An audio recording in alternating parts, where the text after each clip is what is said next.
नमस्कार, चर्चा में आप सभी का स्वागत है। मैं श्वेता सप्रू। आज मेरे सामने एक ऐसी शख्सियत बैठी है जो किसी तारुफ की गुलाम नहीं है। तो आज हमारे सामने बैठे हैं इंद्र सलीम जी, जो कि एक बहुत बेहतरीन पेंटर और साथ ही साथ एक बहुत उम्दा थिएटर आर्टिस्ट है। आइए इनसे बात करते हैं और पूछते हैं इनके काम के बारे में और इनकी जर्नी के बारे में। सबसे पहले तो आपका बहुत बहुत स्वागत है सर, आपने अपना टाइम निकाला और हमारे साथ बातचीत करने का हमें मौका दिया, तो आपका बहुत बहुत स्वागत है। कैसा लग रहा है आपको? Thank you for being here. It's a lovely morning, little late morning, but most welcome. अच्छा है, बात करेंगे तो what would you like to be in English or in direct Hindi? As you wish, whatever it is, as you wish. Okay, anything, okay. It may be Kashmiri also. Okay, good. So, well, if you can ask few questions and I will try to respond back. Okay, तो sir आप मुझे बताइए कि पहली बार ऐसा कब था जब आपने कोई पेंटिंग बनाई, बचपन में या फिर जवानी में, जब आपको लगा कि हाँ ये अच्छी फील्ड है, यहाँ मैं जा सकता हूँ, यहाँ मेरा हाथ जो है वो काफ़ी ज़्यादा अच्छा बैठेगा? I think I was fascinated by color from my childhood days, and reason for that was because I was not so good at mathematics and other subjects, so my attention was going into the color and studying nature and birds and all that. So well, color and drawing was always my kind of preference. That continued since my school days and then my college, and of course I didn't go to the fine arts college, but that passion for making a painting and being an artist was always there. So well, I had exhibited in Delhi. I think my first exhibition, first one-man show in Anantnag was 1987, right? And then I had participated in the annual J&K Academy shows, and I think in 1988 I had an J&K Academy award for second prize. State award was there in 88. So that time I was also part of the theater activity in college also. But to tell you frankly, I was very shy. It was not easy for me to come up. I will go to the television center also, but being an actor was always difficult for me. It was very easy. It was easy to write something, but to act was always difficult. And still it is there. I still don't act. My theater is about my conceptual areas. I just conceive a particular piece which is more or less about particular issue. So the acting and the conceptual pieces are a little bit a shade different, because in acting what we do, we usually play the role of a character. But in conceptual theater, if I may say, called performance art otherwise, where we usually execute or deliver our special content with our means, whatever we have, and we improvise. That is how conceptual pieces designed for the public consumption, right? But theater, strictly speaking, is another very strict discipline area where you have to go rigorous training sessions, and so that you can become an actor. But in NSD is a very sophisticated area to understand it, because there are different departments in NSD. There is a direction department, there is design department, there is acting one, there is production, and students are there exposed to cinema quite vigorously. Is academic thing. Even architecture is there, and so I sometimes go there, and as a visiting faculty I just teach something there. So that is how my interest in largely I must say my interests are in creativity. I want to understand the creative forces which attract a human being from different, whether it is music or whether it is writing poetry or theater, cinema. I indulge into things which are easily available to us, because when I was there was no idea of making a film. Right now just a college going kid can make a very very good movie with the mobile phone. So before, during my time, when there was not even phone, forget about the mobile. So it was a dream for people to go to Pune and just become a filmmaker. No, it is impossible journey. So so much has changed over the years. Even last few years things have really rapidly changed with digital age and all that thing. So I have seen, if I may say, I have seen the transition or the shifting phases, periods of human behavior from a earlier phase when we used to have a mobile less world kind of thing, and now we have a digital world. So I have seen all these phases moving in front of my eyes, right?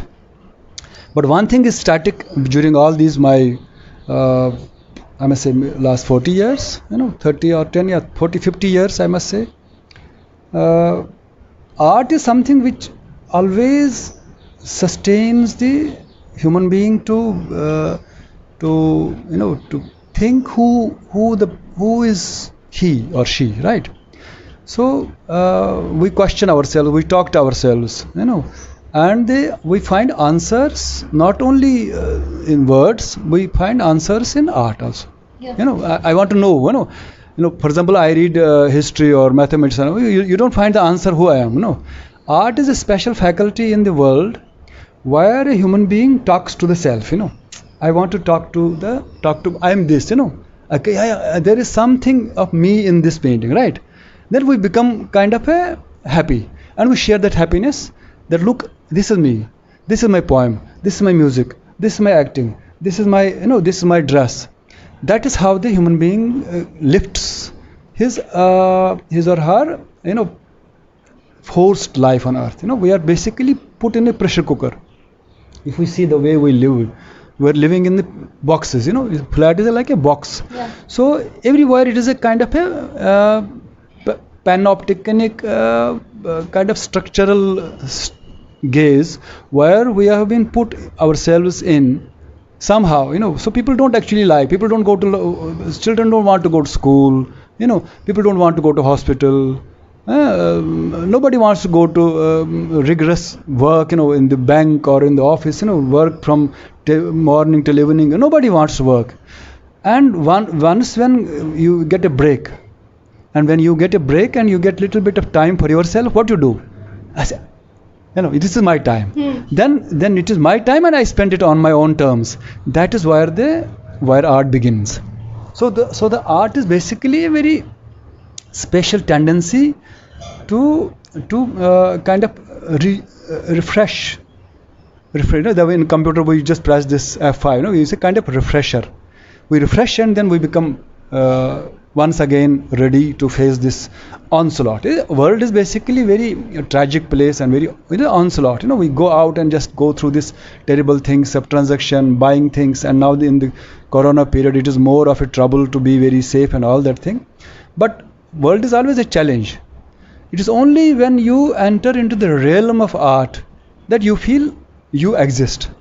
That is the actual idea to convey to myself again right now here also, and to my viewers, to your viewers, that everybody is an artist in their own spheres. Everybody do something to feel that they exist, and this is the domain where they internally yearn to go. They want to go, because when you say somebody says this is my I wish I could also do painting. Yeah.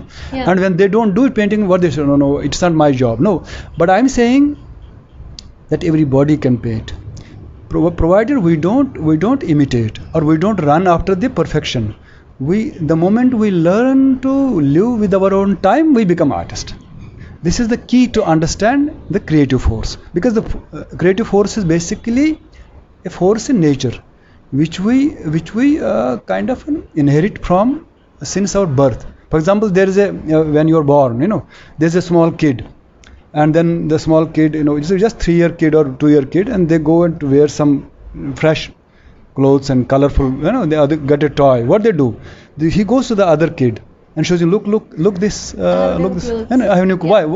He doesn't show to the elder people. Because this is the aesthetic sensibility is kind of inherited in the human being as a primary force. You know, it is like a color on the bird. You know, the birds have a color, and what they do, the color. You know, this kind of they it's like a flag. You know, I am having something.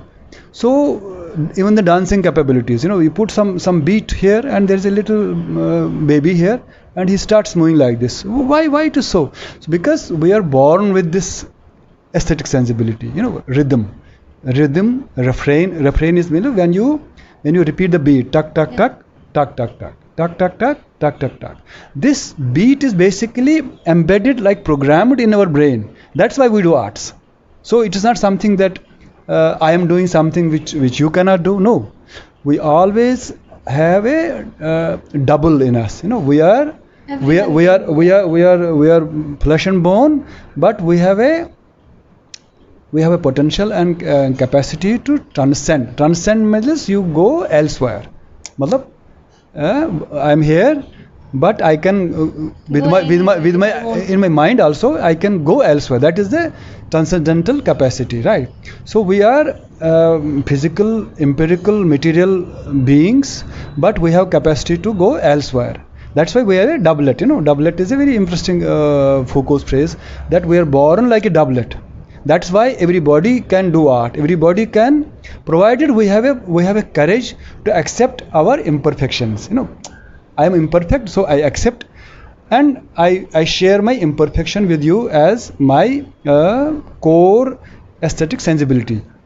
And the more and more I indulge in my aesthetic sensibility, the more and more the idea of who I am. That's why, for example, this painting, you know, there is no kind of a craft in it. There is no resemblance here. But something is, I have smoothened the surfaces of the figure and the river and the memory and all that thing. So I produce a one integrated or one cohesive oneness of the within the frame. That cohesive oneness within the frame is a painting, right? And when you look at simultaneously and you say, something is there, something. Mark the word, something is there. We don't know what, but some sensation, some sensorial wave kind of hits my eye, and I can read it in your eyes. I say, it's a good thing. So it's art, right? And this thing happens this thing happen anybody.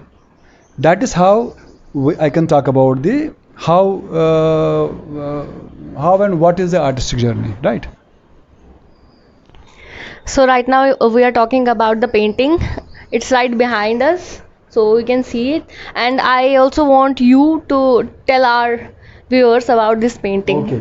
So this is my this is a happening. This is an event. My marriage, right, in 1987, and it is a departure of Bharat when they stop at the temple for a little this puja before going to get the bride, right? So this is a in between space of a very important event. So the bride is not there, but you can see the entire painting is kind of a tribute to the idea of bride, because the river is a very sacred. If you just Dinanath Nadim's famous poem Vathai Maharin Soniye, you know, the river has come as a bride to us, and you can see the river is actually coming from Anantnag to Bijbehara. So I'm going to Anantnag to get the bride. So the river is also here, kind of a symbolic presence of the bride in the painting. That is one frame. The second frame is that if you can see, there's a bridge, and we will always cross the bridge to go to school. So this painting has all my relatives and cousins are there who recognize their faces in the painting there. And so we always go during the recess time and during the afternoon. We'll jump in the river. Of course, it was very deep. We do not go too far, but we'll quickly come back after a jump. And of course, sometimes without any garments, we'll jump from the bank and just go. And then we will come back. It was sometimes very risky because very few people could cross the river at that point. It's very deep there. So I will never dare to cross the river, but I will go little bit over there and come back quickly, because it's very dangerous. Because there were many casualties that time. So this painting is kind of a memory of my childhood, because the thick trees, densely painted trees, is basically this what you call Darashko garden. Darashko garden has nearly 300 chinar there, and within that space was my school. So I would always cross that river to go to school and come back through, and it was so the marriage thing and my town and my childhood and my whole so many memories are there, and also the school which takes you to, which links you up with say Western art. So it's not kind of that there's a Western and this heavily on it. One can talk about that it is modern art, it is Picasso's derivative art. No, yes, it is true, because whenever we do something, it is about certain global influences, and take anything, take even the paracetamol, it is not suddenly something that it is not Western, it's not Indians at the same time, there are so many things which amalgamate, when we eat a tablet for the headache. So do we become Picasso? No, we don't become Picasso, no. But then we eat when it is requirement. It is like that. So when I have a headache, I can go to any medicine, which is Russian or African or whatever thing. Even the Picasso has learned his art from African masks.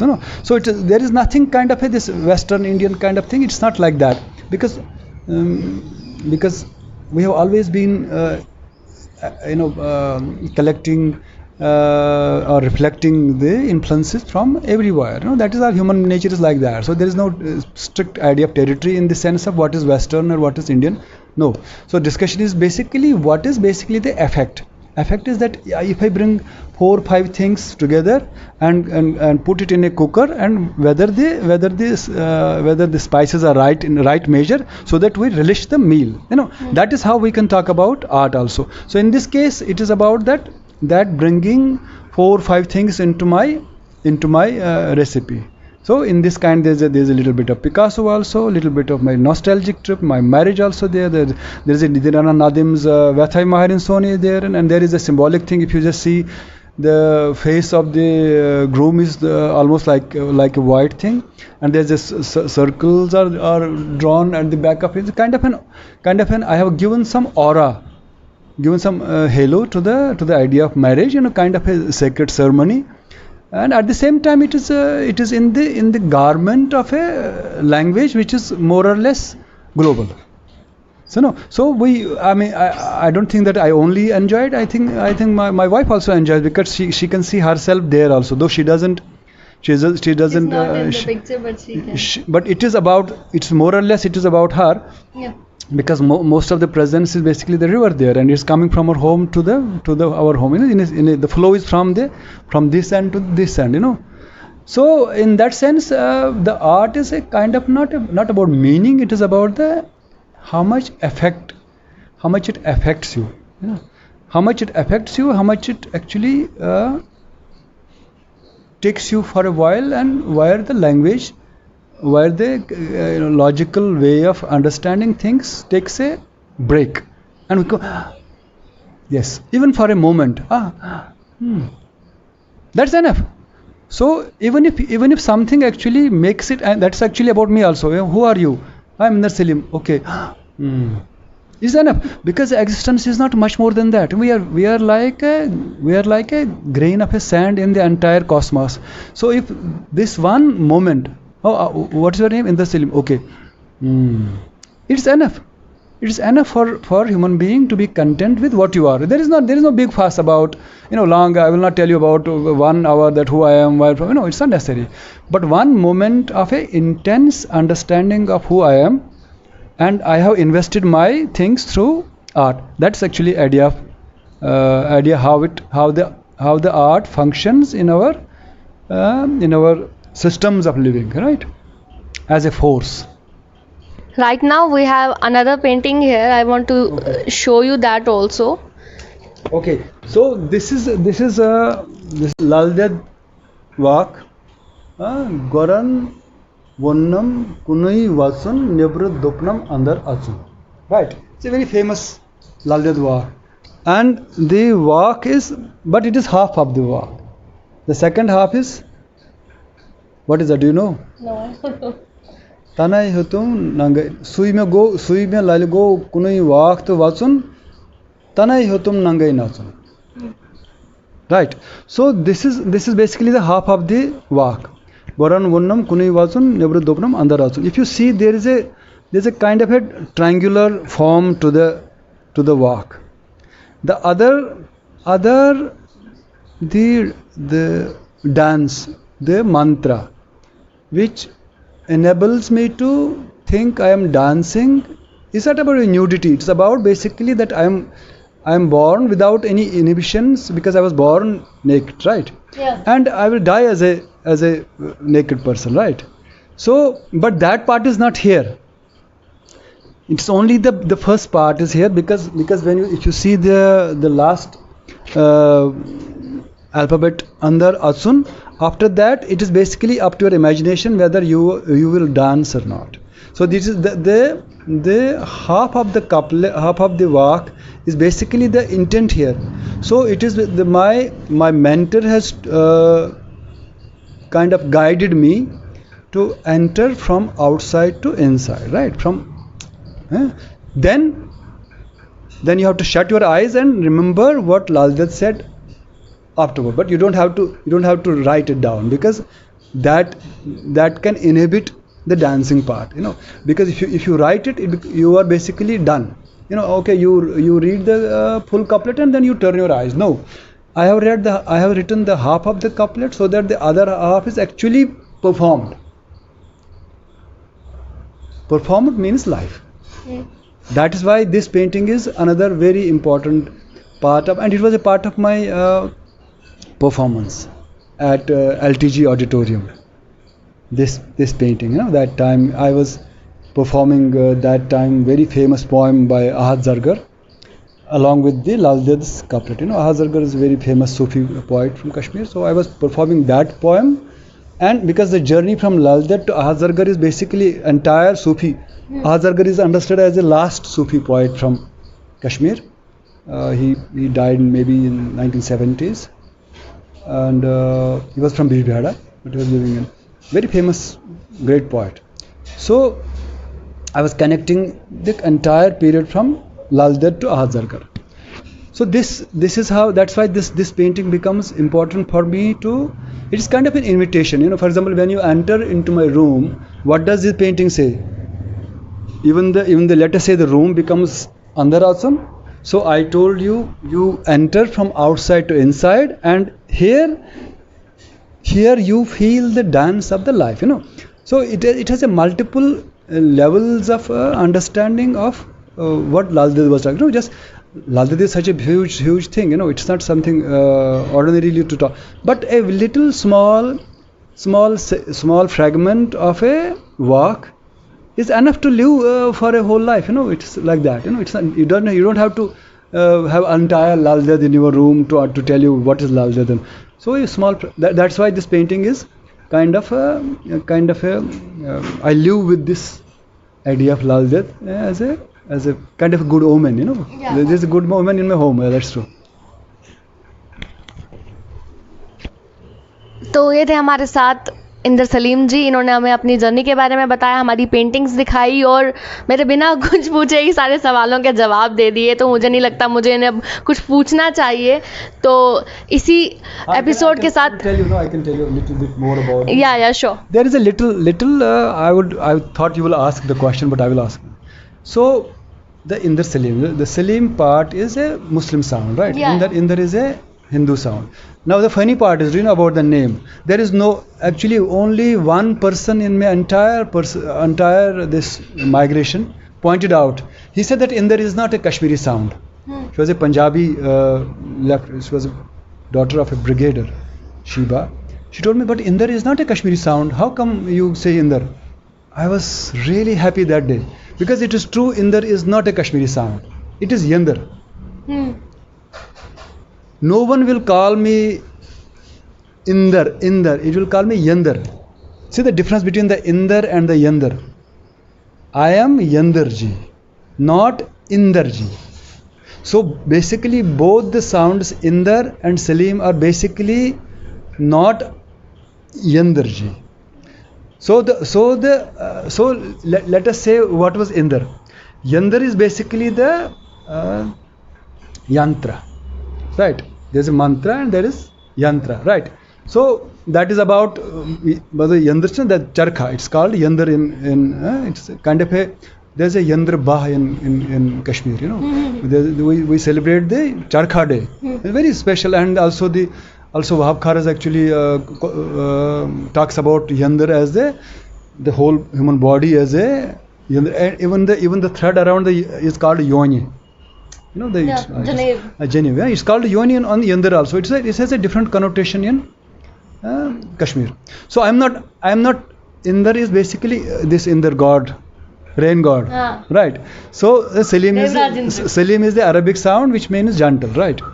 So Indar Salim is basically this idea of bringing two sounds together, because my grandfather's name was Aftab Ram, right? Aftab is again Suraj, sun. Matlab not a Hindi sound, it is a Persian sound, right? Yeah. So Aftab Ram. Anand Mohan Zutshi died recently.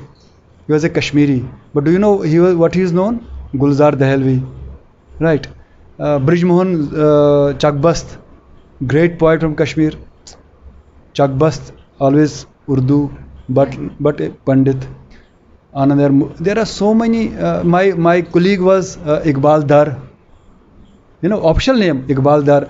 So in Kashmir, or most of the parts of it. So the amalgamation of the sounds as a, you know, who we are. That's why in this present time when the identity is actually pulling us apart. So sometimes people say, even my wife was actually teased by her relatives. She said, okay, he is Salim and you become Khatija.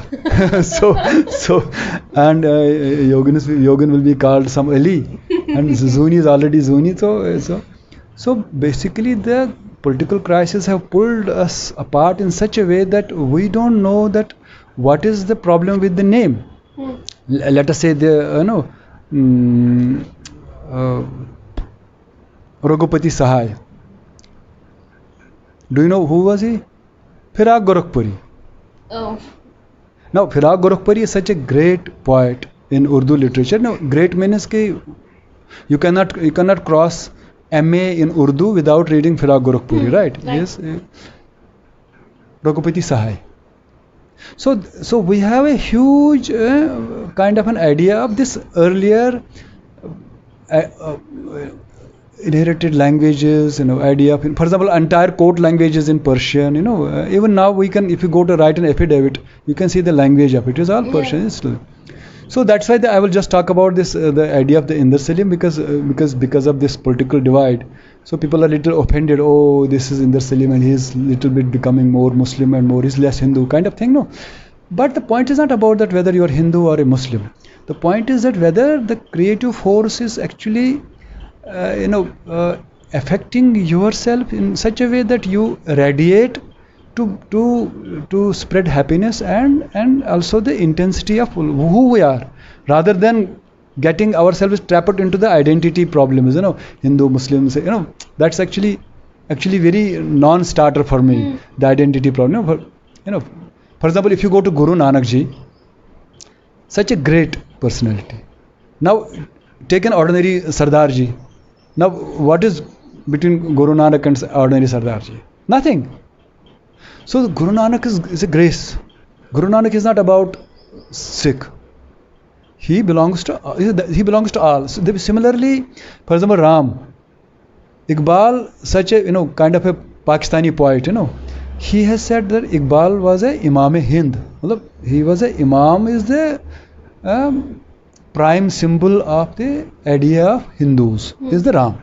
Now poet is saying, Iqbal is saying, right? But if you take, Ram to Hindu ka ho gaya, wo say, these are basically identitarian crisis which the artists should not go into it, we should not fall into it, because we have to somehow lift the idea of who we are into something which lasts, which has a longer life, which actually contributes to the idea of, because we are not here for all the time, and we were not there, if you go by 1000 years, I was not there, but we take things from that period also, and after this also, when we go into the 1000 years, what will last?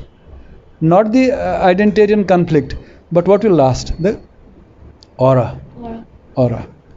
That is the word, last word, aura, right? चलो इसी के साथ हमें दीजिए इजाज़त, मिलेंगे किसी और शख्सियत के साथ। नमस्कार।